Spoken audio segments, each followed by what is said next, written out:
మరి నాకు ఈ సమయాన్ని ఇచ్చిన సంఘ పెద్ద గారైన సురేష్ అన్న గారికి వందనాలు తెలియజేస్తున్నాను. దయచేసి అందరూ తల వంచినట్లయితే ప్రార్థన చేసుకొని వాక్య భాగంలోకి వెళ్ళిపోదాం.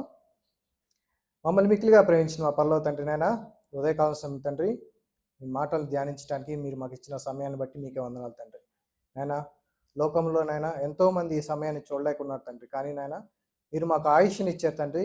నాయన దాని ప్రకారం తండ్రి మీ యొక్క మాటలు మాకు మరి ఒకసారి తెలియజేస్తున్నారు తండ్రి.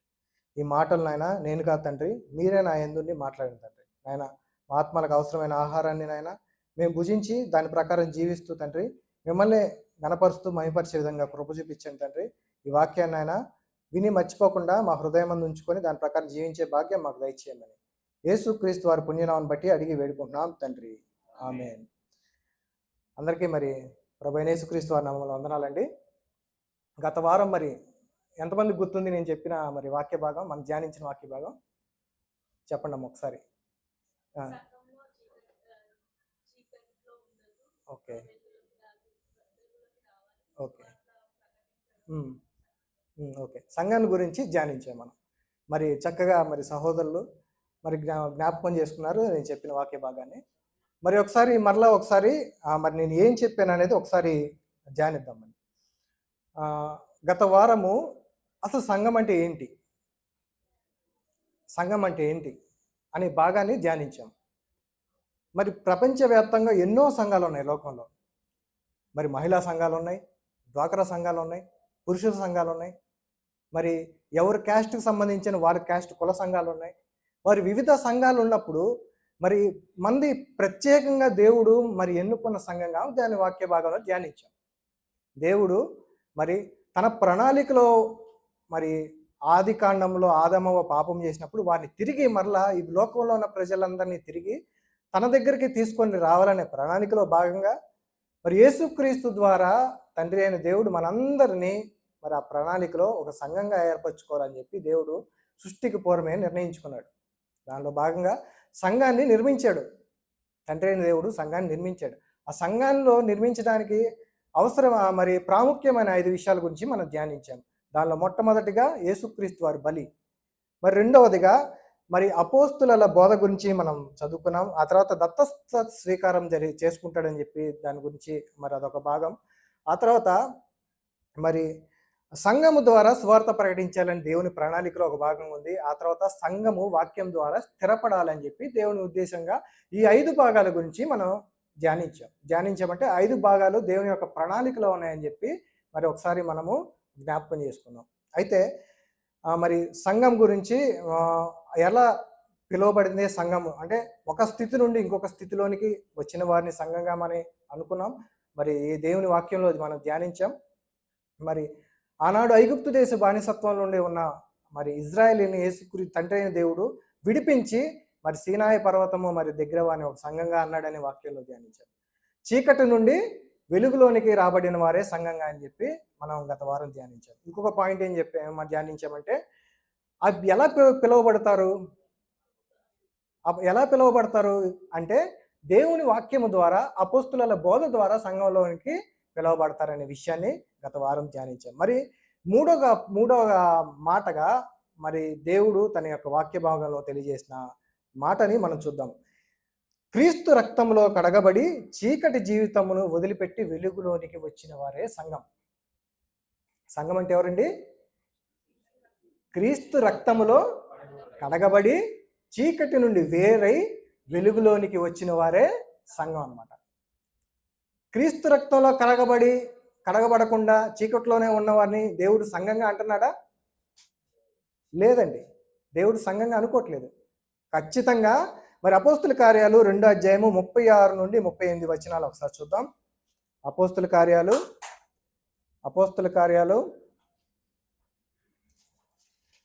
2వ అధ్యాయము 36 నుండి 38 వచనాలు కనుక చదివితే ప్రియులారా,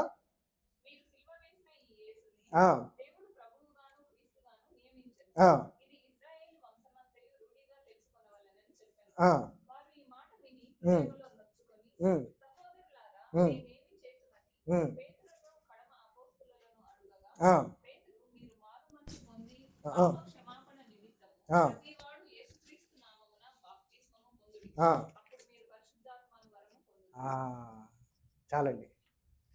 గత వారం మనం ఏం ధ్యానించాం? అపోస్తుల బోధ ద్వారా దేవుడు పిలుచుకుంటాడని చెప్పి మనం ధ్యానించాం కదా. మరి అపోస్తుల బోధ తర్వాత పిలుచుకున్నప్పుడు మరి వాక్యం ద్వారా పొడవబడతాం అందరం. అక్కడ ఏముందండి? 37వ వచనంలో, వారు ఈ మాటలు విని హృదయములో నొచ్చుకొని, హృదయంలో ఎందుకు నొచ్చుకున్నారండి? ఎందుకు? ఏది పొడిచింది? దేవుని వాక్యం. నిజమైన దేవుని వాక్యం గనక చెప్తే పిల్లరా, వాక్యము హృదయాన్ని గుచ్చేస్తూ ఉంటుంది. పేతురు గారు అక్కడ నుంచుని వాక్యం చెప్పాడో లేదో, అక్కడ నుంచున్న వారి హృదయాల్లో వాక్యము ఖడ్గంలాగా దూసుకుపోయింది. అందుకే దేవుని వాక్యము సజీవమై బలము గలదై రెండంచుల వాడి గల ఖడ్గం అని చెప్పి వాక్యాన్ని పోల్చారు. చూసారండి? సంఘములో బయట ఉన్న మనల్ని దేవుడు వాక్యం ద్వారా పిలుచుకున్నప్పుడు దేవుని వాక్యం వినిన తర్వాత ఆ వాక్యము ప్రతి ఒక్కరి హృదయాల్ని పొడిచేస్తుంది. హృదయాల్ని పొడిచేయడం అంటే హృదయంలో ఉన్న పాపాన్ని పొడిచేస్తుంది అని అర్థం. అంతేగాని హృదయాల్ని కోసి చీల్చేస్తున్నట్టు కాదు. హృదయంలో ఉన్న పాపాన్ని పొడిచివేస్తుందంట. వెంటనే వారు వచ్చి ఏమంటున్నారు? పేతురు గారి దగ్గరికి వచ్చి, మేమేం చేయాలి? ఇప్పుడు నేనేం చేయాలి? వాక్యం విన్నాను, నా హృదయంలో దేవుని వాక్యం పొడుస్తుంది, నేనేం చేయాలని చెప్పి పేతురు గారిని అడిగితే పేతురు గారు ఏం చెప్పారండి? మారు మనసు పొంది పాప క్షమాపణ నిమిత్తము ప్రతివాడు యేసుక్రీస్తు వారి నామమున బాప్తిసం పొందాలి. సువార్త లోకంలో విస్తారంగా ప్రకటింపబడుతున్నప్పుడు దేవుని వాక్యం గనక మన హృదయాల్లో గనక పొడవబడితే వెంటనే మనం చేయాల్సిన పని ఏంటండి? మారు మనసు పొంది బాప్తిసం పొందాలండి. సరేండి, దేవుని వాక్యం చెప్తుంది, ఏం కాదండి. మీరు మారు మనసు పొంది వెంటనే బాప్తిసం పొందాలి. పేతురు గారు చెప్తున్నారు. మారు మనసు అంటే ఏంటండి? మనసు మార్చుకోవటం. బయట సిగరెట్లు తాగేవాళ్ళు, మందు తాగేవాళ్ళు, గంజాయి తాగేవాళ్ళు చాలా మంది ఉంటారు. నేను మానేశాను, నేను సిగరెట్లు తాగను, మందు తాగను, గంజాయి తాగను అనుకుంటే మారు మనసా? కాదండి. అనుకుంటే మారు మనసు కాదు. వారి అంతరంగములో ఆ గంజాయి మీద, ఆ సిగరెట్ల మీద, ఆ మందు మీద ద్వేషాన్ని పెంచుకోవాలి. దేని పెంచుకోవాలి? ఆ పాపం మీద ద్వేషాన్ని పెంచుకుంటేనే దాన్ని మారు మనసు అంటారు. అంతేగాని నేను తాగను, నేను సిగరెట్ తాగను కూర్చుంటే అది మారు మనసు కాదండి. మారు మనసు అనేది అంతరంగంలో జరిగే ప్రక్రియ, బాహ్యంగా జరిగే ప్రక్రియ కాదు, అంతరంగంలో జరిగే ప్రక్రియ. అది నీకు దేవునికి మధ్య జరిగే ప్రక్రియ. నీ మనసు మారిన తర్వాత మరి ఆ మనసు మార్చుకుంటే పాపాన్ని వదిలిపెట్టాలని చెప్పి దేవుని వాక్యం సెలవిస్తాం. అందుకే మారు మనసు మీరు పాప క్షమాపణ నిమిత్తము మీరు మారు మనసు పొందిన తర్వాత బాప్తిసం తీసుకోమన్నాడా? బాప్తిసం తీసుకున్న తర్వాత మారు మనసు పొందమన్నాడా? ఒక పాయింట్ ఆలోచించండి జాగ్రత్తగా. ముందు మారు మనసు అనేది ఇంపార్టెంట్. సంఘంలో ప్రవేశించాలంటే అర్హత కావాల్సింది ముందు మారు మనసు. మీరు మారు మనసు పొందిన తర్వాత నెక్స్ట్ ఏం చేయాలండి? పాప క్షమాపణ నిమిత్తం బాప్తిసం తీసుకోవాలి. మరి ఇక్కడ మనందరం సంఘంగా కూడాం కదా, మరి అలాగే వచ్చామా అంటే దేవునికే మరి మహిమ కలుగును గాక. మనందరినీ దేవుడు ఎన్నుకున్నాడు. ఆ మనసుని మరి దేవుడు మనకి మార్చాడు. అందుకే ఈరోజు ఇక్కడ ఉన్నాం. ఓకేనా అండి? ఆ తర్వాత మరి దేవుడు ఏమంటున్నాడు ఒకసారి ఎహెజ్కేలు గ్రంథం 18వ అధ్యాయము 23వ వచనం చూద్దాం. 700 పేజీ నెంబర్ 700. ఎహెజ్కేలు గ్రంథము 18వ అధ్యాయం 23వ వచనం. దుష్టులు మరణము నొందుట చేత నాకేమాత్రమైన సంతోషము కలుగునా? వారు తమ ప్రవర్తనను దిద్దుకొని బ్రతుకుటయే నాకు సంతోషము. ఇదే ప్రభువగు యెహోవా వాక్కు. దేవుడు చెప్తున్నాడండి. ఏం చెప్తున్నాడు? దుష్టులు మరణము నొందుట నాకేమైనా సంతోషమా? నీతిమంతులు కాదు, ఎవరు మరణం నొందుట? దుష్టుడు మరణం నొందితే దేవుడికి సంతోషం అని ప్రశ్నిస్తాడండి. ఇవాళ కాదు, దుష్టుడు కూడా మరణించటం దేవునికి ఇష్టం కాదు. అందుకేమంటున్నాడు? వారు తమ ప్రవర్తన దిద్దుకొని బ్రతుకుటే నాకు సంతోషము. ఎంత క్లియర్గా చెప్తారండి దేవుని వాక్యం ఇవాళ మనతో మాట్లాడుతుంది. మనము ప్రవర్తన దిద్దుకొని బ్రతకాలంట. అదేనండి నిజమైన మారు మనసు. ప్రవర్తన దిద్దుకొని బ్రతకాలి. చిన్నప్పుడు పిల్లలు ABCD అని పలక మీద దిద్దుతారా? చూసారండి మన పిల్లలు చిన్నప్పుడు చిన్నప్పుడు అని ఎట్లా దిద్దుతారో మనం కూడా మన ప్రవర్తన అంట దిద్దుకుంటా ఉండాలి. తప్పట అడుగు వేయకుండా ఈ గీత ఇటు నుండి పక్కకు పోకుండా అనే అక్షరంలో ఎలాగైతే గీస్తాడో అలాగే మన ప్రవర్తనను కూడా వాక్య ప్రకారం దిద్దుకుంటానే ఉండాలి. అందుకే దేవుడు మరి వాక్యం ద్వారా విన్న వారిని మరి తన యొక్క మారు మనసు పొందాలని చెప్పి వాక్యం ద్వారా సెలవిస్తున్నాడు. అదేవిధంగా బాప్తీసం తీసుకోవాలని చెప్పి సెలవిస్తున్నాడు. ఇంతకీ సంఘానికి ప్రవేశించాలంటే, సంఘములోనికి ప్రవేశించాలంటే కావాల్సిన అర్హతలు ఏంటి? ఇప్పుడే మనం చదువుకున్నాం. ఏం అర్హత? మొట్టమొదటిగా మారు మనసు, ఇంకొకటి బాప్తీసం అండి. మారు మనసు ఉండాలి, బాప్తీసం ఉండాలి. ఇంకొకటి ఏంటంటే మరి వస్త్రాలు వేసుకోవాలి.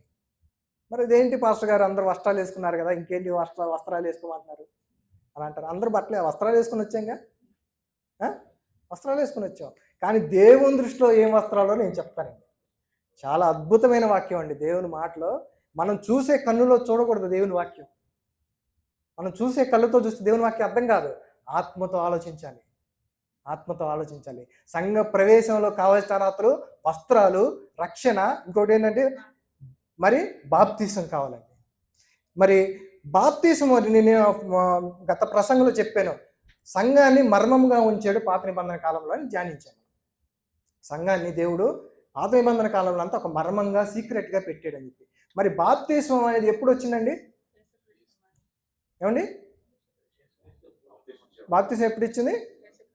యోహాను గారు బాప్తీసం యోహాను గారు వచ్చినప్పుడు వచ్చింది అని అనుకుంటున్నాం కదా. కానీ వాస్తవంగా ఏంటంటే బాప్తీసం అనేది పాత నిబంధనలో కూడా ఉంది.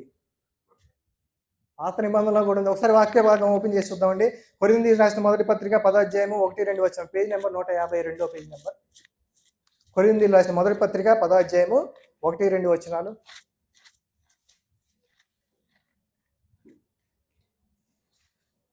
సహోదరులారా, ఈ సంగతి మీకు తెలియకుండా నాకు ఇష్టం లేదు. అదేదనగా మన పితరులందరూ మేఘము క్రింద నుండి వారందరూ సముద్రములో నడిచిపోయిరి. అందరూ మోషేను బట్టి మేఘములోను సముద్రములోను బాప్తిస్మము పొందిరి. అదేందండి? బాప్తిస్మం యోహాను గారు కదా ఇచ్చింది, అవునా? మరి ఇక్కడ ఏంది? అందరూ మేఘములోను సముద్రంలో బాప్తిస్మం తీసుకున్నారని చెప్తున్నాడు. చూసారండి? అంటే పాత నిబంధన కాలంలో అది ఛాయారూపకంగా ఉంది. అర్థమైందండి? ఛాయారూపకంగా ఉంది. కానీ దాని అసలైన నిజస్వరూపం ఎక్కడుంది? కొత్త నిబంధనలో ఉంది. కాబట్టి అది యోహాను గారు బాప్తిస్మం యోహాను గారు రివీల్ చేశారు. దాన్ని రివీల్ చేసి సర్వసత్యంలోకి నడిపించారు. వారు దేనిలో బాప్తిస్మం తీసుకున్నారంట? అందరూ మేఘంలో తీసుకున్నారంట. ఇంకోటి సముద్రం, అంటే 2 దగ్గర తీసుకున్నారు బాప్తిసాలు. ఎక్కడ? మేఘంలో దగ్గర తీసుకున్నారు, తర్వాత సముద్రంలో తీసుకున్నారు. ప్రియులారా, ఇదే కనుక మనం ఆలోచిస్తే ఈరోజు మనం కూడా 2 తీసుకుంటున్నాం. సముద్రం అంటే నీళ్ళలో బాప్తిసం తీసుకుంటున్నాం, మేఘం అంటే పరిశుద్ధాత్మ. సరేండి, ఎవరైతే బాప్తిసం తీసుకుంటారో వారి హృదయంలోకి ఏమొస్తుంది? పరిశుద్ధాత్మ దేవుడు వస్తుంది. ఎవరైతే దేవుని యొక్క వాక్యం విని మనసు మార్చుకొని మరి వాక్యాన్ని మరి బాప్తీసం తీసుకుంటారో, నీళ్ళల్లో బాప్తీసం తీసుకుంటారో వారి హృదయంలో పరిశుద్ధాత్మ వస్తుంది. వారికే సంఘములో ప్రవేశించడానికి అర్హత. వారినే దేవుడు సంఘం అని పిలుస్తున్నాడు. మిగతా వాళ్ళని సంఘంగా పిలుస్తున్నాడు దేవుడు, సంఘంగా పిలవట్లేదు. వారందరూ సంఘము వెలుపల ఉన్నారన్నమాట, సంఘం బయట ఉన్నారు. మరి ఇంకో సందర్భం కూడా నోవా జలప్రలయంలో కూడా చూస్తాం. ఆ పడవ వద్ద ఓడ ద్వారా రక్షింపబడింది. అది బాప్తిసానికి సంబంధించిన మరి విషయం. అది పాత నిబంధన కాలంలో ఉన్నట్టు మనకి కనపడతా ఉంది. కాబట్టి మరి ఒకసారి పేతురు రాసిన పత్రిక 1వ అధ్యాయము 1-2 వచనాలు, పేజ్ నెంబర్ 214 పేజ్ నెంబర్. పేతురు రాసిన మొదటి పత్రిక ఒకటో అధ్యాయం ఒకటి రెండు వచనాలు చదవండి. యేసుక్రీస్తు అపోస్తలుడైన పేతురు తండ్రి అయిన దేవుని భవిష్యత్ జ్ఞానమును బట్టి ఆత్మ వలన పరిశుద్ధత పొందిన వారై విధేయులగుటకును యేసుక్రీస్తు రక్తము వలన ప్రోక్షింపబడుటకును ఏర్పరచబడిన వారికి అనగా పొంతు, గలతీయు, కప్పదొకియు, ఆసియా, బితూనియా అను దేశముల యందు చెదరిన వారిలో చేరిన యాత్రికులకు శుభమని చెప్పి రాయున్నది. మీకు కృపయు. చాలండి. ఇక్కడ ఆత్మ వలన పరిశుద్ధ పొందిన వారే విధేయులగుటకు యేసుక్రీస్తు రక్తము వలన ప్రోక్షింపబడుటకు ఏర్పరచబడిన వారికి అన్నాడు. అంటే నీకు బాప్తీసం తీసుకొని నీళ్ళలో మునిగితే పోతాయి పాపాలు. బాప్తీసం తీసి నీళ్ళ మునిగితే పాపాలు పోతాయంటే అట్లా అనుకుంటే ప్రపంచవ్యాప్తంగా ఎన్నో దేశాల్లో ఎన్నో కుంభమేళాల్లాగా ఎన్నో జరుగుతూ ఉంటాయి. ఒక కుంభమేళాల్లో కొన్ని లక్షల కోట్ల మంది మునుగుతూ ఉంటారు నీళ్ళల్లో. మునిగిన వాళ్ళందరికీ పాపాలు పోతాయా? మునగటం వల్ల శరీరం శుభ్రం అవుతుంది కానీ పాపాలు మాత్రము పోవు. పాపాలు పోవాలంటే ఏది శుభ్రం అవ్వాలి? ఏది? హృదయము. మన ఆత్మలో ఉన్న హృదయము శుభ్రపడాలి. అందుకే దేవుడు ఆదికాండంలో అన్నాడు, బాల్యము నుండి వాళ్ళ ఆలోచనలు హృదయంలోని ఆలోచనలు తలంపులన్నీ చెడ్డవి. మరి నీకు ఏ శుభ్రపడాలి? నీ హృదయములోని ఆలోచనల తలంపులన్నీ శుభ్రపడాలంట. అందుకే యేసుక్రీస్తు వారిని నియమించాడు. యేసుక్రీస్తు వారిని నియమించినప్పుడు ఆ యేసుక్రీస్తు వారు మన కొరకు సిలువలో బలియాగమయ్యాడు. సిలువలో బలియాగమైన తర్వాత రక్తం అంట ఏం జరుగుతుందంట? యేసుక్రీస్తు రక్తము వలన ప్రోక్షింపబడుట తప్ప. ఈ మాట చదివితేనండి నాకు అసలు ఎట్లా ఉంటుందంటే, ప్రోక్షణ అంటే ఏంటండి? ప్రోక్షింపబడుట కంటే ఒక ఇది ఉందనుకోండి మైకు, దీని మీద నీళ్ళన్నీ ఇట్లా పోయటం దాన్ని ఏమంటారు? అభిషేకం. ప్రోక్షణ కూడా అభిషేకాన్ని ప్రోక్షణ అని చెప్పి అట్లా అంటే మీరందరూ యేసుక్రీస్తు వారి రక్తములో మిమ్మల్ని నుంచోబెట్టి ఆయన రక్తము పైనుండి ఇలా మీ బాడీ అంతా పోసేస్తే మీరు ప్రోక్షింపబడ్డారు. దేనిలో? యేసుక్రీస్తు వారి రక్తములో ప్రోక్షింపబడ్డారు. చూసారండి? మనల్ని అందరినీ పిలుచుకొని యేసుక్రీస్తు వారి రక్తాన్ని పెట్టి వచ్చిన వారందరి మీద యేసుక్రీస్తు వారు ఏం చేశాడంట? రక్తాన్ని ప్రోక్షీకరించాడు. అలా రక్తాన్ని ప్రోక్షీకరించకపోతే మనకి పాపాలు పోవండి. మనల్ని ఎలా కొనుక్కున్నాడండి యేసుక్రీస్తు వారు? రక్తాన్ని పిలిచి ఒక్కొక్కరిని ఇట్లా ప్రోక్షణ చేశారు. రక్త ప్రోక్షణ. ఆయన రక్తాన్ని నీ మీద ప్రోక్షణ చేసాడంటే మనం ఎంత విలువ గలవారం. ఒక మనిషి మనకి రక్తాన్ని ఇచ్చి ఆ రక్తంతో నిన్ను శుభ్రం చేస్తున్నాడంటే నువ్వు నేను దేవుని దృష్టిలో ఎంత ఉన్నతమైన వారు ఆలోచించండి. ఎన్నుకున్నాడండి దేవుడు, ఎన్నుకున్నాడు మనల్ని. అలాంటి ఎన్నుకున్న వారుగా ఉన్న మనం మరి పాపం చేస్తే ఎంత తప్పండి.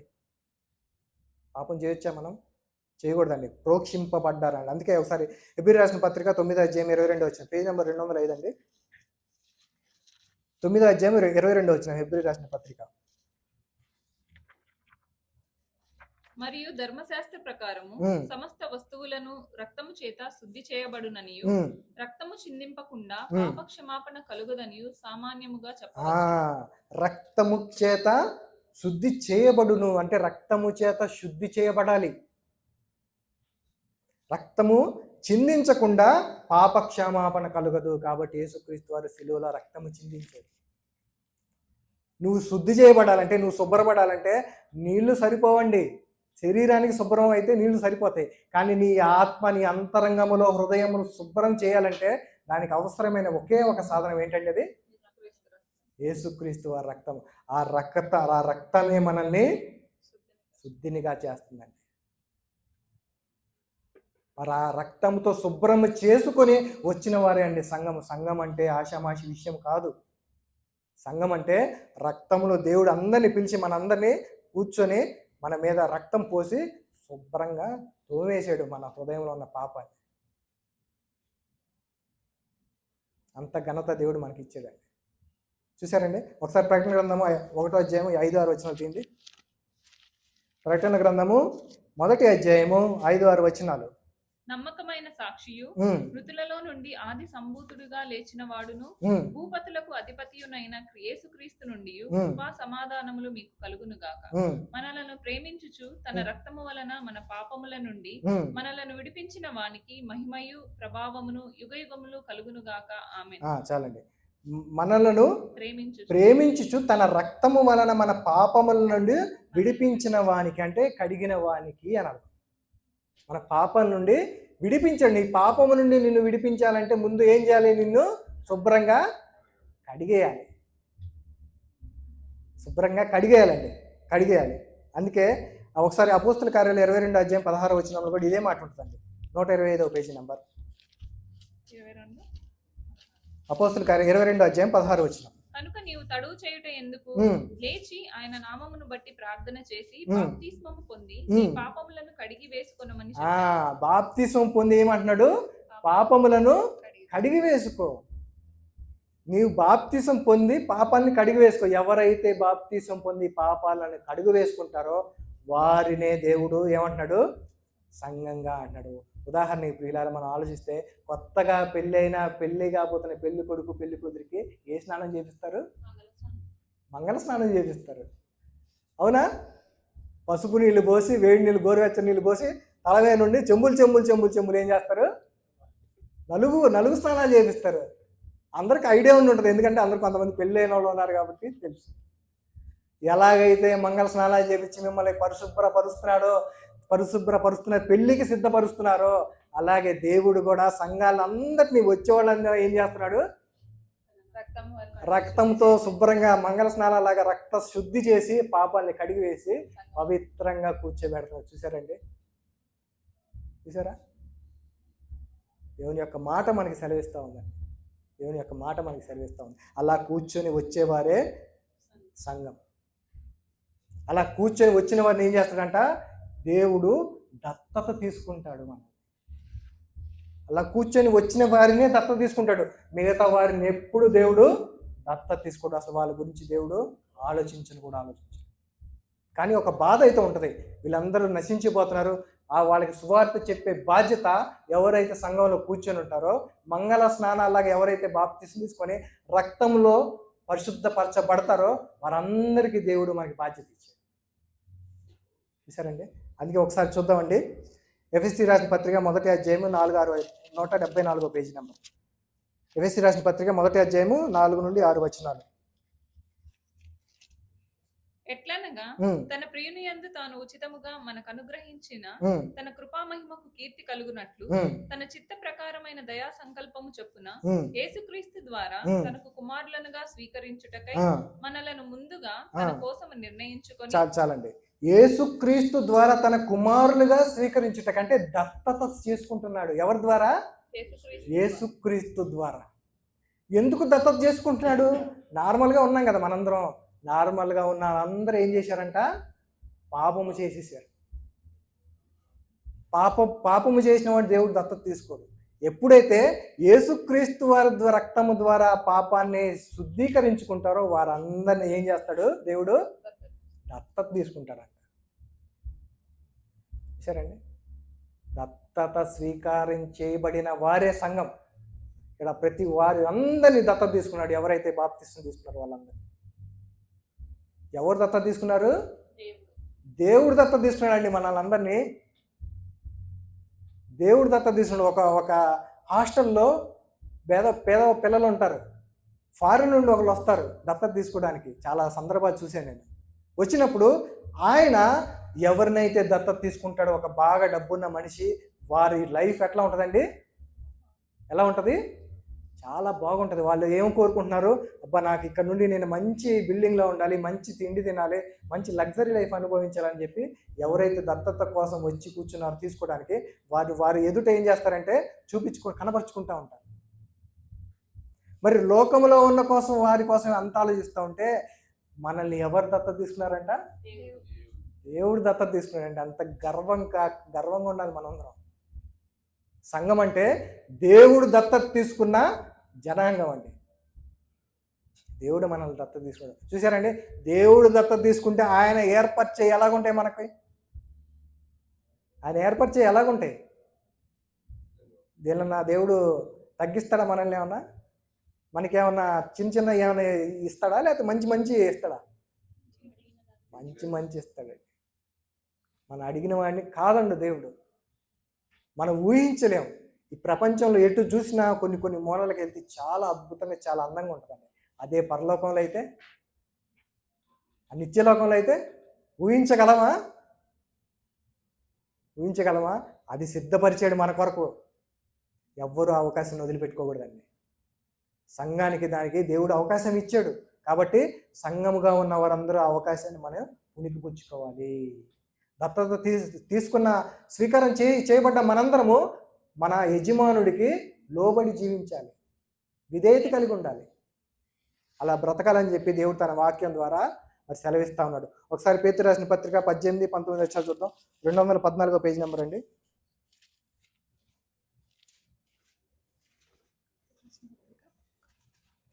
18-19 వచ్చిన పేతురు రాసిన మొదటి పత్రిక.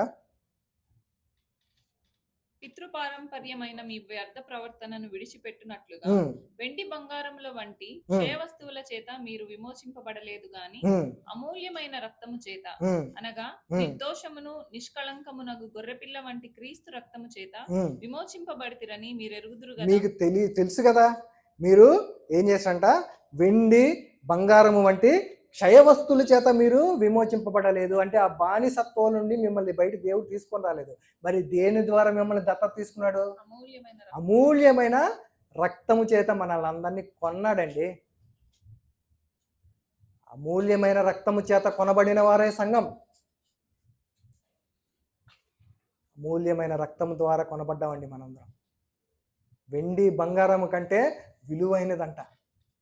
ఎప్పుడైతే ఆ రక్తము ద్వారా కొనబడతామో అప్పుడు మనకి దేవుడు మరి ఏం చేస్తాడంట? పరిశుద్ధాత్మను మనకు అనుగ్రహిస్తాడు. ఇందాక మనం చదువుకున్నాం కదా, సముద్రములోను మేఘములోను బాప్తిసం పొందారు. వాళ్ళు ఎలాగైతే సముద్రంలో మేఘంలో బాప్తిసం పొందారో మనం కూడా ఎప్పుడైతే నీళ్ళల్లో బాప్తిసం పొందుతామో అప్పుడు మన అంతరంగంలో దేవుడు ఏం చేస్తాడంటే పరిశుద్ధాత్మను మనకు అనుగ్రహిస్తాడు. ఆ పరిశుద్ధాత్మ ద్వారా మనకి నూతన స్వభావం కలుగుతుందని చెప్పి దేవుని వాక్యం సెలవిస్తూ ఉంది. చూసారండి? అందుకే మనందరము మరి ఎప్పుడైతే మరి బాప్తిసం తీసుకున్నామో మరి వాళ్ళ తీసుకున్నబడిన ప్రజలందరినీ దేవుడు ఏమంటున్నాడంటే సంఘము అని చెప్పి అంటా ఉన్నాడు. అయిపోయింది. అందుకే మీరు పరిశుద్ధాత్మ, మీ దేహము దేవుని వలన నిర్మింపబడింది.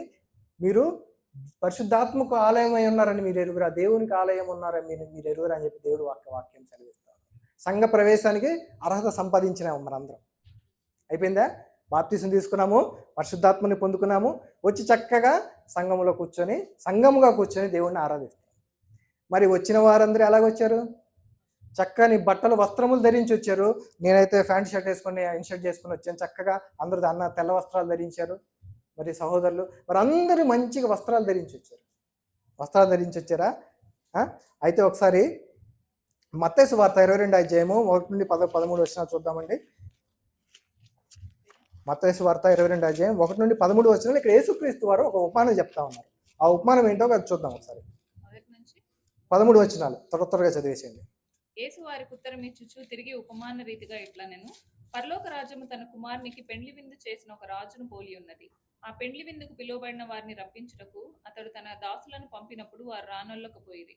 కాగా అతడు, ఇదిగో నా విందు సిద్ధపరిచి ఉన్నాను, ఎద్దులను క్రొవ్విన పశువులను వధింపబడినవి అంతయు సిద్ధముగా ఉన్నది, పెండ్లి విందుకు రండని పిలువబడిన వారితో చెప్పుడని వేరే దాసులను పంపెను గాని వారు లక్ష్యం చేయక ఒకడు తన పొలమునకు మరి ఒకడు తన వర్తకమునకు వెళ్ళిరి. తక్కిన వారు అతని దాసులను పట్టుకుని అవమానపరిచి చంపిరి. కాబట్టి రాజు కోప్పడి తన దండ్లను పంపి ఆ నరహంతకులను సంహరించి వారి పట్టణం తగులబెట్టించారు. అప్పుడు అతడు, పెండ్లి విందు సిద్ధముగా ఉన్నది గాని పిలువబడిన వారు పాత్రులు కారు, కనుక రాజమార్గములకు పోయి మీకు కనబడి వారందరినీ పెండ్లి విందుకు పిలువుడని తన దాసులతో చెప్పాను. ఆ దాసులు రాజమార్గములకు పోయి చెడ్డవారినేమి మంచివారినేమి తమకు కనబడిన వారిని అందరినీ పోగు చేసిరి కనుక విందుకు వచ్చిన వారితో ఆ పెండ్లిశాల నిండెను. రాజు కూర్చున్న వారిని చూడ లోపలికి వచ్చి అక్కడ పెండ్లి వస్త్రము ధరించుకొనని ఒకని చూచి, స్నేహితుడా, పెండ్లి వస్త్రము లేక ఇక్కడికి ఎలాగూ వచ్చితివని అడుగగా వాడు మౌని అయి ఉండెను. అంతటా రాజు, వీని కాళ్ళు చేతులు కట్టి వెలుపటి చీకటిలోనికి త్రోసివేయుడి, అక్కడ ఏడ్పును పండ్లు కొరుకుటి ఉండునని పరిచారకులతో చెప్పాను. చూసారండి? యేసుక్రీస్తు వారు ఒక ఉపాయం చెప్పాడు. మరి పెళ్లి విందు సిద్ధపరిచాడు, కానీ పిలిచిన వారంట రాలేదు. ఒక్కొక్కరు ఒక వంక చెప్పారు. కానీ తర్వాత బయటికి వెళ్ళి ఎవరిని బట్టి వాళ్ళందరినీ పిలుచుకొచ్చి లోపలికి విందులో కూర్చోబెట్టిన తర్వాత మరి ఆ మరి యజమానుడు వచ్చినప్పుడు ఏమైంది? ఒక వ్యక్తి ఏం చేశాడంట? పెళ్లి వస్త్రాలు లేకుండా వచ్చి కూర్చున్నాడు. కూర్చున్నప్పుడు ఆ రాజు కోపం వచ్చింది. కోపం వచ్చి ఏం చేశాడు? 13వ వచనంలో ఏమంటున్నాడు? కాళ్ళు చేతులు కట్టేసి చీకట్లోని తోసివేసి అక్కడ ఏడుపు పండ్లు కరుపుతా ఉందని చెప్పి చెప్తాను. అంటే పెళ్లికి పిలువబడిన వారు ఏం ధరించి రావాలి? పెళ్లి వస్త్రాలు ధరించి రావాలి. పెళ్లి వస్త్రాలు కనుక ధరించకపోతే ఆ యజమానుడికి ఏమొస్తుంది? కోపం వస్తుంది. కోపం వచ్చినప్పుడు ఏం చేశాడంట? చీకట్లో పడేసాడంట. దేవుడు వస్త్రాలకు కూడా ఒక ప్రాముఖ్యత ఉందండి. దేవుడు వస్త్రాలను కూడా చాలా చూస్తాడు. ఉదాహరణకి పాపం చేసినప్పుడు ఏదైనా తోటలో దేవుడు ఏం చేశాడు? వారికి చర్మపు చొక్కాలు ఎవరు చేశారు? దేవుడే చేశాడు. చర్మపు చొక్కాలు చేయించి వారికి తొడిగించానని చెప్పి. అది ఎక్కడ ఉంటుందంటే ఆదికాండము 3:21 ఉంటుంది. తర్వాత చదువుకోండి. చర్మపు చొక్కా చేయటానికి మరి అక్కడ ఒకళ్ళు బలి కావాలి. బలి కాకపోతే చర్మం ఎలా వచ్చిందండి? బతికుండగా చర్మం తీస్తారా? తీరు. మరి చర్మం ఎలా రావాలి? ఒక జంతువు బలి అవ్వాలి. అక్కడ ఒక జంతువు బలి అయింది. మరి వాళ్ళు చేసిన పాపాలకి మరి చర్మ చొక్కాలు చేయించడానికి ఇక్కడ మరి నిర్దోషమైన గొర్రెపిల్లలాగా ఎవరు బలయ్యారండి? యేసుక్రీస్తు వారు బలయ్యారు. చూసారండి, సంఘానికి అక్కడ పాత నిబంధనలో కొత్త నిబంధనలో ఎంత ప్రాముఖ్యంగా దేవుడు చెప్పాడు చూసారా? ఆ వస్త్రాలంట ధరించుకొని పెళ్లి విందుకు రావాలంట. ధరించుకోకపోతే ఏమైంది? దేవుడు వారిని నరకంలో వేస్తాడని చెప్పి. ఇంకొక సందర్భం చెప్తాను. మరి 40 ఏళ్ళు అరణ్యంలో దేవుడు నడిపించాడు కదా, వారి వస్త్రాలు నలిగినాయా? చెప్పులు అరగలేదు, వస్త్రాలు నలగలేదు. ప్రియులారా, చూసారండి? మరి సంఘములో ఉన్న మనల్ని కూడా దేవుడు మన వస్త్రాలు నలగవు. వస్త్రాలు నలగవండి. దేవుడు మనల్ని అంత కేర్ తీసుకుంటాడు. మరి వాళ్ళని బానిసత్వం నుండి విడిపించిన తర్వాత వారిని ఎంత కేర్ తీసుకున్నాడండి? చెప్పుల దగ్గర నుండి వస్త్రాల దగ్గర నుండి కూడా దేవుడు చాలా కేర్ తీసుకున్నప్పుడు మరి సంఘంగా ఉన్న మనల్ని కూడా కేర్ తీసుకోవడం దేవుడు తీసుకుంటాడండి. ఖచ్చితంగా దేవుడు కేర్ తీసుకుంటాడు. ఇంతకీ ఏంటి ఆ వస్త్రాలు? ఏంటండి ఆ వస్త్రాలు? మనము ధరించుకోవాల్సిన వస్త్రాలు ఏంటి? సంఘములో కూర్చున్న మనందరం ధరించుకోవాల్సిన వస్త్రాలు ఏంటో ఒకసారి చూద్దాం. కీర్తన గ్రంథము 132వ కీర్తన 9వ అధ్యాయము 9వ వచనము 16వ వచనం 522వ పేజీ నెంబర్ అండి. 132వ కీర్తన 9వ వచనము ఆ తర్వాత 16వ వచనం చదువుదాం. నీ యాజకులు నీతిని వస్త్రము వలె ధరించుకొందురుగాక, నీ భక్తులు ఉత్సాహగానము చేయుదురుగాక. 16వ వచనం, దాని యాజకులకు రక్షణను వస్త్రముగా ధరింపజేశాడు. చూసారండి? ఏ వస్త్రాలండి? నీతి వస్త్రము, రక్షణ వస్త్రము. ప్రియులారా, దేవుడేమో వస్త్రాల గురించి చెప్పాడు. నీతి వస్త్రము, రక్షణ వస్త్రము ధరించుకొని రావాలని చెప్పి చెప్తా ఉన్నారు. కానీ ఇవాళ సంఘములో వస్త్రాలు ధరించుకోవట్లేదు. ఒకసారి ఆలోచించండి. నీతి రక్షణ వస్త్రము ధరించుకొని వచ్చామా మనం సంఘంలోనికి? వచ్చామా? ఎంతమంది ధరించి వచ్చారో చెప్పండి, ఒకసారి ఆలోచించుకోండి. దేవుడు ఈరోజు మనకి సూటి ప్రశ్న వేస్తున్నాడు. బట్టలు ధరించుకొని వచ్చారా?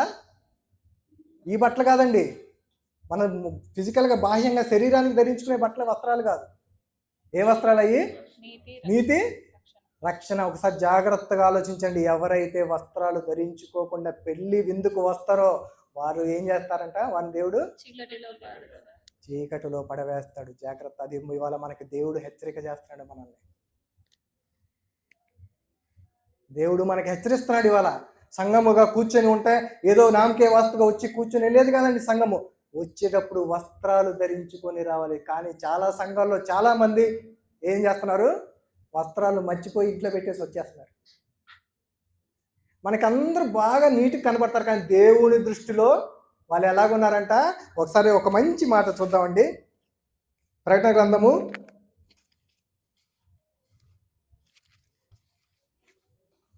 3వ అధ్యాయము 16-17 వచనాలు. నీవు వెచ్చగానైనను చల్లగానైనను ఉండక నులివెచ్చనిగా ఉన్నావు గనక నేను నిన్ను నా నోట నుండి ఉమ్మివేయనుద్దేశించుచున్నాను. నీవు దౌర్భాగ్యుడవును, దిక్కుమాలిన వాడవును, దరిద్రుడవును, గుడ్డివాడవును, దిగంబరుడవై ఉన్నావు. అంటే దిగంబరుడు అంటే ఏంటి? దేవుడు ఏం చెప్తున్నాడు? నువ్వు దిగంబరుడుగా ఉన్నావు అని చెప్పి. మనకందరూ బట్టలు వేసుకుని వస్త్రాలు వేసుకొని బాగా ఉంటారు, కానీ దేవుని దృష్టిలో ఏమంటున్నారు? ఎట్లా కనపడుతున్నారు? దిగంబరిగా కనపడుతున్నారండి. అప్పుడు దేవుడు కోపం రాదా? పెండ్లికి విందుకు పిలిచి కూర్చోమన్నప్పుడు ప్రశస్తమైన వస్త్రాలు వేసుకొని రావాలి, కానీ ఏం చేస్తున్నారంట? దిగంబరులుగా వస్తున్నారంట.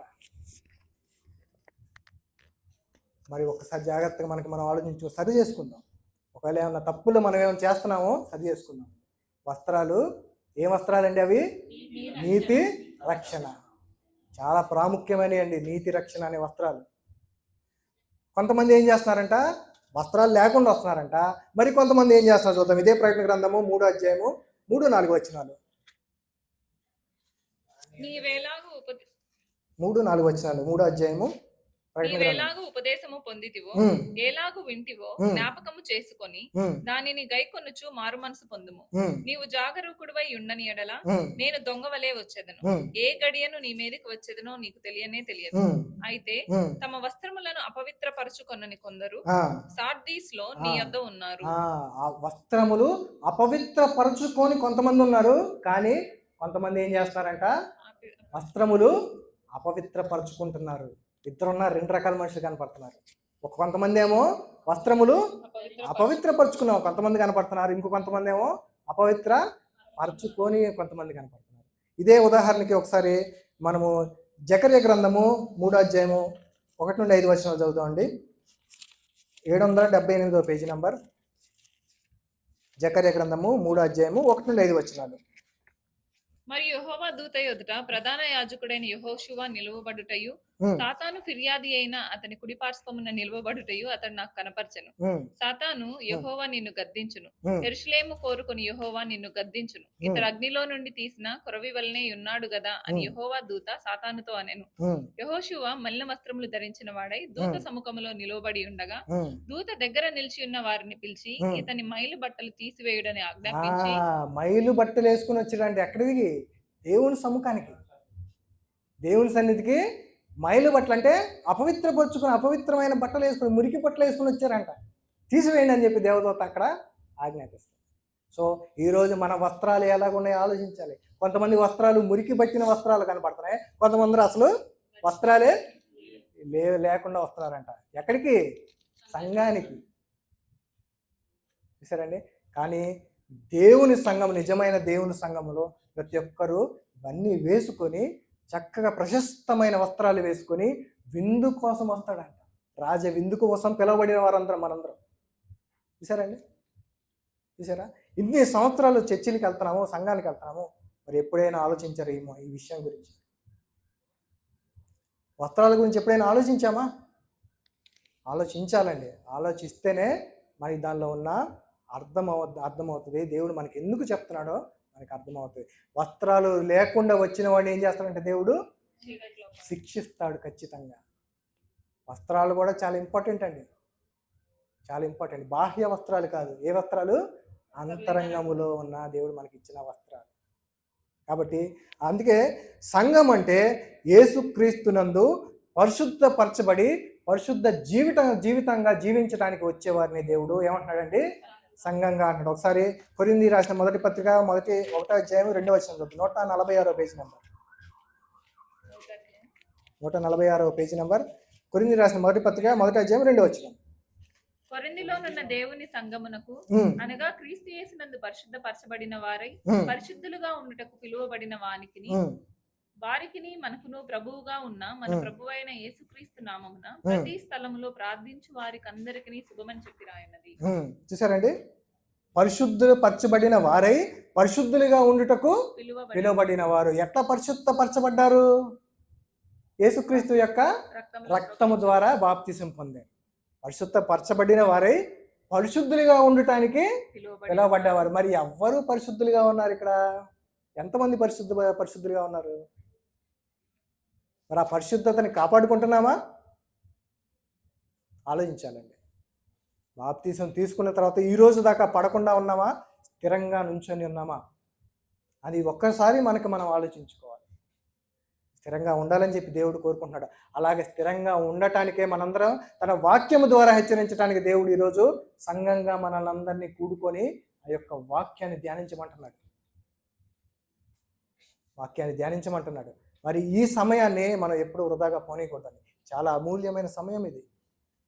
చాలా అమూల్యమైన సమయం. ఈ మాటలు వింటే హృదయంలో పొడవబడుతుంది. పొడవబడిన తర్వాత ఖచ్చితంగా మనము దేవుని కోసం బ్రతుకుతామండి. దేవుని కోసం బ్రతుకుతాం. వీళ్ళారా ఇంకొక మరి విందు అన్నాం కదా, విందు కూడా ఉండిద్దిగా. విందుందా? ఉంది. మరి సంఘంలో విందేంటి? సంఘంలో విందేంటంటే ఇదిగోండి మీ ముందుంది రొట్టె ద్రాక్షరసం. రొట్టె ద్రాక్షరసం అంటే శ్రమలు. విందంటే తినటం తాగటం అది కాదు, శ్రమలను మనం అనుభవించాలి. ఇదిగోండి యేసుక్రీస్తు వారు శ్రమపడి మన కొరకు ఆయన శరీరము రక్తాన్ని మన కళ్ళ ముందు ఉంచాడు. మరి మనం కూడా ఆ శ్రమలలో మనం కూడా ఏమవ్వాలండి? పాలిభాగస్తులం. కాబట్టి ప్రియులారా, దేవుని వాక్యం ఈరోజు ఏం సెలవిస్తుందంటే మనందరికీ పరిశుద్ధపరచబడటానికి పిలువబడ్డాం కదా, వాక్యం ద్వారా పిలువబడ్డాం కదా. వాక్యం ద్వారా పిలుపు అందుకున్న ప్రతి ఒక్కరూ మరి బాప్తిసం తీసుకుని ఆయన రక్తము ద్వారా ప్రోక్షింపబడి కడగబడి మన పాపాలందరినీ కడుక్కొని సంఘంగా ఉండాలని చెప్పి దేవుని యొక్క ఉద్దేశం. అలా సంఘంగా కూడుకున్న వాళ్ళలో బాప్తిసం ఎప్పుడైతే తీసుకుంటారో వాళ్ళందరిలో దేవుడు ఏం చేస్తాడు? పరిశుద్ధాత్మని పంపిస్తాడు. ఎప్పుడైతే పరిశుద్ధాత్మని పంపిస్తాడో వారికి వస్త్రాలు ధరింపజేస్తాడు. నీతి వస్త్రము, రక్షణ వస్త్రము ధరింపజేస్తాడు. ఆ రక్షణ వస్త్రాలు వచ్చి కూర్చొని ఎక్కడ కూర్చోవాలి? సంఘంలో కూర్చోవాలి. ఎవరైతే మన దృష్టిలో అందరూ మంచిగా కనపడతారు, చాలా మంచి మంచి ప్రశస్తమైన వస్త్రాలు ధరించుకొని వస్తారు, కానీ దేవుని దృష్టిలో అంట దిగంబరులుగా ఉన్నామంట. దేవుని దృష్టిలో అంట మలినమైన వస్త్రాలు ధరించుకొని వచ్చిన వారుగా కనపడతారు. కాబట్టి మరి అలా కాదు, మరి మనం రక్షణ నీతి వస్త్రాలు ధరించుకొని పరిశుద్ధపరచబడిన వారై ఎక్కడ కూర్చోవాలి? సంఘములో యేసుక్రీస్తు వారితో పాటు కూర్చొని యొక్క విందులో మనము ఏం చేయాలంట? పాలిభాగస్తులు. కాబట్టి అట్టి కృప తండ్రి అయిన దేవుడు మనందరికి అనుగ్రహించాలని చెప్పి మరి ఈ మాటల్ని